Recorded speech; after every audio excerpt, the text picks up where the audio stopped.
अब ये नूर खान एयरबेस के बारे में 3 चीजें बहुत अहम है, और ये मैं जो कह रहा हूं अपनी तरफ से नहीं कह रहा। मेरे अमेरिकन दोस्त हैं, कुछ ऐसे थे जो पहले इंटेलिजेंस में थे, कुछ यूरोपियन दोस्त हैं, कुछ अमेरिकन राजदूत रह चुके हैं, जनरल्स रह चुके हैं, CIA में कुछ लोगों ने कहा। हमारा अपना ग्रुप है, तो ये सब रिटायर्ड है, लेकिन इनकी जानकारी अभी अहम है। उन्होंने मुझे कहा है, नंबर 1, पाकिस्तान के अपने न्यूक्लियर हथियार नहीं हैं, उसको बनाना नहीं आता। आपको याद होगा कि 15-20 साल पहले वो एक क्या नाम था, अब्दुल कादिर खान की हम बात किया करते थे। मुझे एक पाकिस्तानी रिटायर्ड राजदूत ने कहा, मुझसे कहा, एम्बेसडर ये तो हीरा मंडी में नाचने वाला था, इसको कुछ नहीं आता था और एक व्यक्ति न्यूक्लियर बॉम्ब नहीं बना सकता।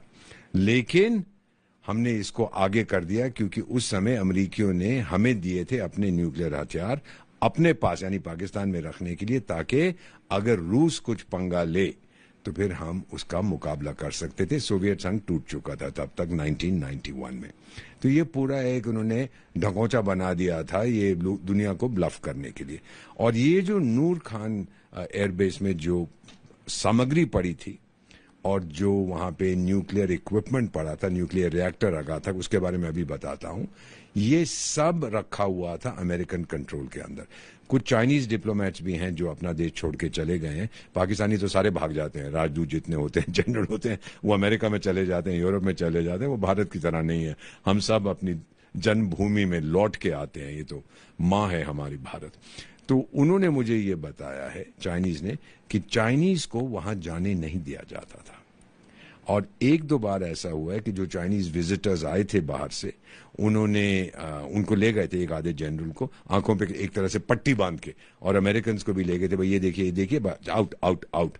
और फिर वो कहते हैं कि चाइनीज बड़े इंप्रेस हुए, अमेरिकन बड़े इंप्रेस हुए, आपने इतने गहरी जगह बना दी है जहां पे आप अपना काम कर रहे हैं, ये तो बिल्कुल कोई इस तक पहुंच नहीं सकता।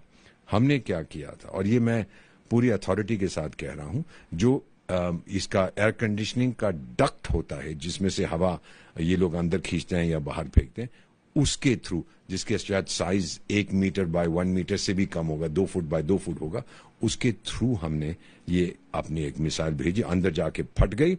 और मेरा मानना है कई 100, ये वही लोग मुझे अमेरिकन फ्रेंड्स बताते हैं, कई 100 पाकिस्तानी जो ऑफिसर्स थे, सोल्जर्स थे और साइंटिस्ट थे वहां पे जो काम कर रहे थे, वो खत्म हो गए, क्योंकि जैसे ही वो मिसाइल फटी हर जगह आग लग गई। तो इसीलिए वहां से किसी का शव नहीं मिला, बल्कि यहां तक कि पाकिस्तानी आर्मी जो हमेशा झूठ बोलती है, झूठ तो उनका सबसे बड़ा दान है, उनको तो अल्लाह ने सिखाया है कि झूठ बोलो, तो उन्होंने क्या किया कि बुलडोजर चला दिए।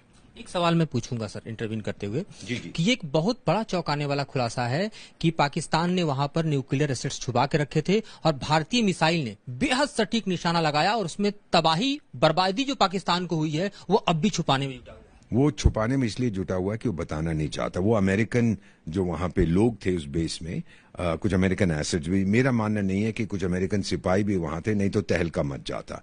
लेकिन पाकिस्तानी वहां जरूर थे। क्या कर रहे थे, हमारा एक अग्रीमेंट है पाकिस्तान के साथ कि हर पहली जनवरी को हम एक्सचेंज करते हैं, भाई टाइगर ये मेरी सिविल न्यूक्लियर फैसिलिटी है, ये तेरी है, तू मुझे मत ठोकियो, मैं तुझे नहीं ठोकूंगा। लेकिन जो मिलिट्री फैसिलिटीज हैं, न्यूक्लियर बॉम्ब्स वगैरह बनाते हैं, वो हम एक दूसरे के साथ शेयर नहीं करते। इन कमीनों ने क्या किया था कि उस एयरबेस के अंदर सेंट्रीफ्यूज मशीन ले गए थे। सेंट्रीफ्यूज मशीन वो होती है जो घूमती जाती है और फिर जो यूरेनियम है उसको और ये शक्तिशाली बनाती है। तो वहां यूरेनियम बनाने की कोशिश कर रहे थे अमेरिका के लिए, अपने लिए नहीं। और दूसरी चीज जो वहां पर है, उसके लिए बिजली चाहिए 24/7, लेकिन पाकिस्तान के पास तो बिजली है ही नहीं। जो चीनी वहां पे बनाए हैं उन्होंने पावर प्लांट, वो तो सब ठप हो गए हैं। तो फिर उन्होंने क्या किया, एक सिविल न्यूक्लियर रिएक्टर वहां रख दिया, हमको बताया नहीं था। और जब हमने हमला किया, हमने सोचा कि अब इन पे हमला करना है क्योंकि ये इनका एक बेस है, तो इसमें ये फंसा। और जो एक्यूरेसी थी हमारी, उससे अमेरिकन भी बिल्कुल घबरा गए थे। अब एक चीज आपको बताता हूं, डोनाल्ड ट्रंप साहब बार बार कहते हैं कि मैंने मध्यस्थता की और ये फायरिंग इन्होंने बंद कर दी। एक टेम्पररी जो है, क्या सीज फायर तो नहीं कहेंगे, बट टेम्पररी अग्रीमेंट किया कि हम नहीं करेंगे। मैं आपको बहुत सोच समझ के कह रहा हूं, और मेरे दोस्तों ने जो बताया, ये झूठ नहीं बोल रहा। इसके लोगों ने फोन किया था हमें, इसके उपराष्ट्रपति ने किया था, इसके रक्षा मंत्री ने किया, इसके गृह मंत्री ने किया, जो secretary of state, secretary of defence, कि भाई वहां जो सामान पड़ा है वो हमारा है। हमें समय दो, मत ठोको उस बेस को, हमें समय दो कि हम वो सामान निकाल सकें। इसीलिए ट्रंप झूठ नहीं बोल रहा है। इतनी बार जो उसने कहा, ये हवा में दावे नहीं कर रहा। उसके कहने पर हमने कहा ठीक है। फिर हमने कहा कि सिर्फ ये बोलिए पाकिस्तान को, वो सीधी मुझसे बात करे जो उसने की। उसने घुटने टेक दिए, भाई माफ कर दो, और हमने फिर कहा ठीक है, अभी कुछ देर के लिए हम इसको सस्पेंड कर रहे हैं।